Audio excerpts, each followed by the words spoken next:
Si Dieu châtie quelqu'un, c'est pour l'amener à se repentir. Parce qu'il ne veut pas la perte de ce dernier. C'est pourquoi nous avons expliqué ici que si Dieu n'aime pas quelqu'un, il le laisse dans sa vie de désordre.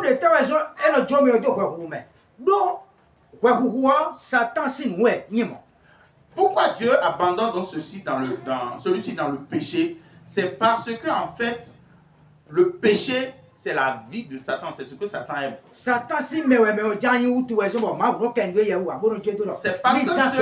parce qu'en fait, ce dernier appartient à Satan que bon Dieu le laisse dans sa vie de péché, vivre sa vie de péché.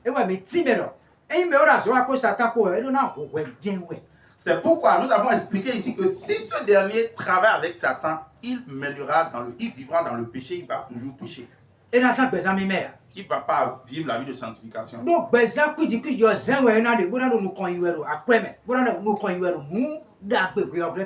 Donc c'est dans cette vie de désordre, c'est dans cette vie de souillure, dans cette vie de péché là, que celui-là va prospérer dans les bonnes choses sur cette terre.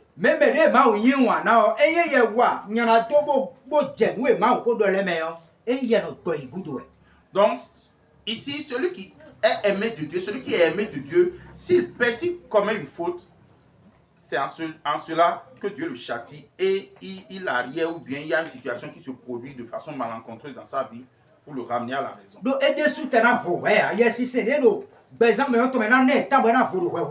Parce que lui-même d'abord il ne sera même pas content, il ne sera pas fier parce que l'esprit de Dieu en lui ne sera pas satisfait. Si quiconque pêche dans le péché et il dit pêche et il est encore à l'aise, donc celui-là il ne peut pas entrer dans le royaume des cieux. Amen. Amen. Mais si celui-là doit entrer forcément dans le royaume des cieux, que son nom est déjà écrit dans le livre de vie et que la semence de la vie est en lui. Si commet une faute, il est dérangé, il est traumatisé et il se pose la question, est-ce moi qui ai fait ça? Parce qu'il va voir le châtiment de Dieu. L'esprit en lui va commencer par le condamner. Celui-ci est différent de celui qui progresse dans le péché. Nous allons lire quelque chose dans le livre de Matthieu.